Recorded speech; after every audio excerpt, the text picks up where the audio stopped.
Olá, sejam muito bem-vindos. Já parou para pensar como é que a gente se mantém fiel a quem a gente é, quando o mundo inteiro parece que está tentando nos moldar, nos mudar? Pois é, essa pressão não é de hoje. É uma história antiga, mas super atual.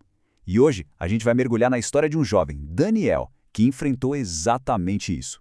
E o mais incrível, ele não só sobreviveu no meio da Babilônia, como prosperou. Essa aqui é a pergunta de US$ 1 milhão, né? É a questão central do primeiro capítulo de Daniel. E olha, isso vai muito além de uma história antiga. A gente está falando de integridade, de pressão cultural e daquelas decisões que, no fim das contas, definem quem a gente é. Bom, então, vamos lá, vamos fundo nisso.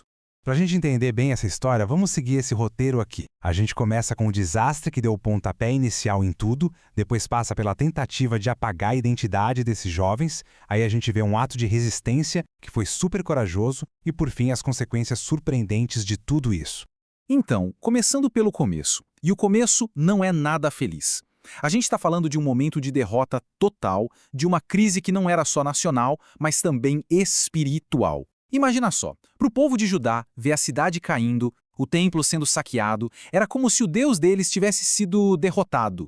O ano é 605 a.C. Nabucodonosor, o cara mais poderoso do mundo na época, imperador da Babilônia, simplesmente cerca e conquista Jerusalém. Para os jovens da nobreza, como o Daniel, isso significava o fim de tudo que eles conheciam. Era o começo de um exílio numa terra completamente estranha. Agora, preste atenção nesse detalhe, que é a chave de tudo. O texto não diz que a Babilônia era mais forte ou que o exército de Judá era fraco. Não. Ele diz, o Senhor entregou. Logo de cara, a história estabelece uma coisa.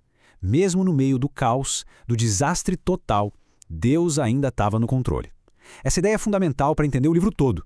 E o Nabucodonosor não era só um conquistador bruto, ele era um baita estrategista. O plano dele não era só ter prisioneiros, era transformar a elite de Judá, os jovens mais inteligentes e promissores, em babilônios leais. Ele criou literalmente um programa de doutrinação para apagar a identidade deles e reprogramar a lealdade de cada um. E o plano era esse em 3 etapas. Primeiro, uma imersão total na cultura babilônica. Tinha que aprender a língua, a literatura, tudo. Segundo, uma dieta nova, a comida do palácio, a comida dos vencedores. E terceiro, talvez o mais pessoal de todos, dar a eles nomes novos. O objetivo era bem claro, fazer com que esquecessem quem eram, de onde vieram e, principalmente, a quem eles pertenciam. E vamos focar um pouco nesse terceiro passo, porque ele é fundamental.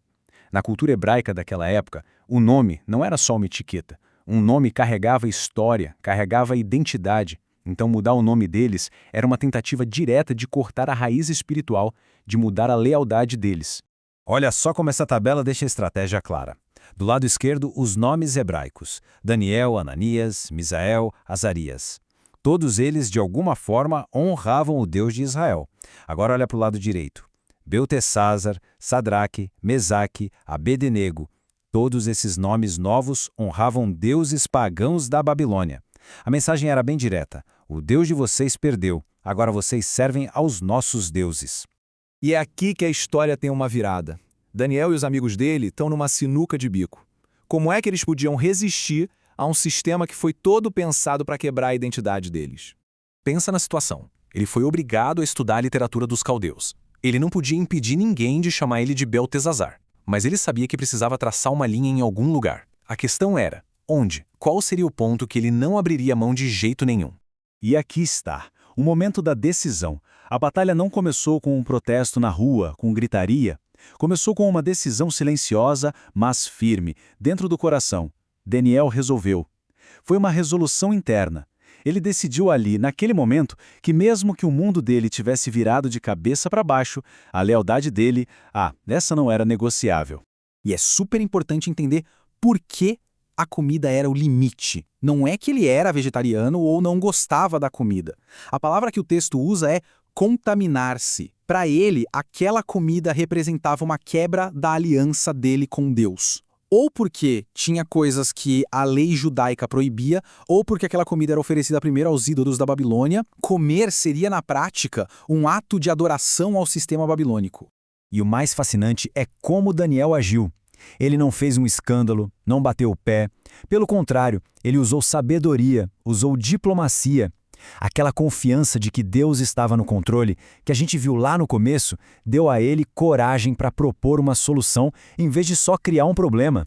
Então, em vez de um não seco, ele propõe um teste. Ele chega no oficial responsável com todo respeito e basicamente diz: que tal a gente fazer uma experiência por 10 dias? É uma abordagem genial que convida o chefe a fazer parte da solução em vez de ser o inimigo. 10 dias. Só isso. Um teste. Mas a aposta era altíssima. O oficial estava com medo de perder a própria cabeça, né? Ele achava que Daniel e seus amigos iam ficar fracos, doentes, e que o rei ia culpar ele por isso. A expectativa de todo mundo era o fracasso total. E aí vem o resultado. E é simplesmente o oposto do que todo mundo esperava. De um lado, a expectativa era de jovens magros, pálidos, fracos. Do outro, a realidade visível. Daniel e seus amigos pareciam mais saudáveis, mais fortes do que todos os outros que estavam comendo o banquete do rei. Ficou claro ali, para todo mundo ver, que a força deles não vinha da mesa do rei, mas sim da bênção de Deus. Mas esse teste de 10 dias foi só o começo. O capítulo termina mostrando como aquele ato de fidelidade numa coisa que parecia pequena abriu caminho para o futuro de sucesso e influência que ninguém poderia imaginar. E os resultados foram impressionantes. Saúde de ferro, uma sabedoria que o próprio rei disse que era 10 vezes maior que a de todos os conselheiros dele. Foram nomeados para cargos importantes no palácio, e a carreira de Daniel especificamente durou décadas, passando por vários impérios. Aquele pequeno ato de fidelidade teve consequências gigantescas. E, de novo, o texto faz questão de dizer de onde veio tudo isso. Não foi a dieta de legumes, não foi só a inteligência natural deles. O texto diz: Deus deu. A excelência deles foi uma recompensa direta pela fidelidade. Eles honraram a Deus e Deus os honrou de volta. Isso tudo nos traz de volta para a nossa pergunta do começo. A história de Daniel, no fundo, não é sobre comida, é sobre lealdade. Ela nos força a pensar no nosso mundo, no trabalho, na vida social.